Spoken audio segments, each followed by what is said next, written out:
Big boss season 8 start అయ్యి అప్పుడే వారం గడిచిపోయింది. సెప్టెంబర్ 1న మొదలైన ఈ షోలో 14 మంది కంటెస్టెంట్స్ అడుగుపెట్టారు. విష్ణుప్రియ, సోనియా, నిఖిల్, పృథ్వీ శెట్టి, నాగమణికంఠ, బెజవాడ బేబక్క, కిరాక్ సీత, యశ్వి గౌడ్, ప్రేరణ, నబీల్ అఫ్రిది, అలాగే అభయ్ నవీన్, శేఖర్ భాష, ఆదిత్య ఓం, నైనిక ఎంట్రీ ఇచ్చారు.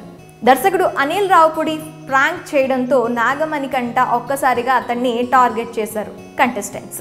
తనను ఎలిమినేట్ చేసిన వ్యక్తులపై ఫైర్ కావడంతో పాటు తన గురించి ఏం తెలుసుకొని తాను అందరికీ దూరంగా బతుకుతున్నానని ఆత్మహత్య చేసుకుందామనుకునే సమయంలో బిగ్ బాస్ ఆఫర్ వచ్చిందంటూ ఎమోషనల్ అయ్యాడు. అంతేకాకుండా తండ్రి లేడని, స్టెప్ ఫాదర్ వల్ల సమస్యలు ఎదుర్కొన్నానని చెప్పాడు.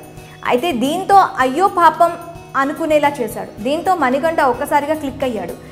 కొన్ని విషయాలు హైడ్ చేస్తూ తనను తాను ఎవరితో కలవకుండా హైడ్ అవుతూ ఎలిమినేషన్స్ దగ్గరకు వచ్చేసరికి ఒక్కసారిగా బరస్ట్ అయ్యాడు. అతడి కథ విన్న కంటెస్టెంట్స్ ఏడుస్తూనే సింపతి గేమ్ ఆడొద్దని పేర్కొన్నారు. యుఎస్ నుండి తనను భార్య వెళ్ళగొట్టిందని, తన బిడ్డ తనకు కావాలంటూ ఏడ్చాడు.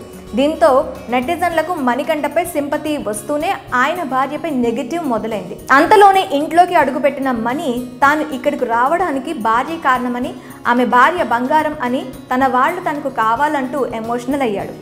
తనను తాను ప్రూవ్ చేసుకోవాలంటూ చెప్పి బాధపడ్డాడు. దీంతో అతడిపై జాలి కలిగింది నెటిజన్లకు. అలాగే అతడి ఇన్స్టాలో భార్య పిల్లల పిక్స్ లేకపోవడంతో నిజమేనని అనుకున్నారు. కానీ ఇది కూడా బిగ్ బాస్ స్ట్రాటజీ అని తెలుస్తోంది. కాగా ఇప్పుడు బిగ్ బాస్ మణికంఠ పెళ్లి వీడియో ఒకటి బయటకు వచ్చింది. ఇందులో పెళ్లి కొడుకుగా మెరిసిపోతున్నాడు. కుర్రాడిలో కాస్త ఎక్స్ట్రాలు ఉన్నట్లు వీడియో చూస్తే అర్థమవుతుంది. ఇక నెటిజన్లు తమ కామెంట్లతో విరుచుకుపడుతున్నారు. కితకిత్తలు పార్ట్ 2 చూసినట్లు ఉందని అంటున్నారు. ప్రస్తుతం ఈ వీడియో వైరల్ అవుతుంది. ఇక నాగమణికంఠ ఆట తీరు విషయానికి వస్తే బిగ్ బాస్ ఇంట్లో టార్గెట్ అయిన వ్యక్తికి మద్దతుగా నిలుస్తూ ఉంటారు. ఈ సీజన్లోనూ అదే రిపీట్ అయ్యింది. అతడినే చాలామంది ట్రిగర్ చేయడం, ఎమోషనల్, తన బాధను చెప్పుకొని ఏడవడం, బిగ్ బాస్ కూడా బూస్టప్ ఇవ్వడంతో అతడిపై సింపతి ఏర్పడింది. ఈ వారంలో ఎలిమినేషన్ రేస్లో కూడా ఉన్నాడు.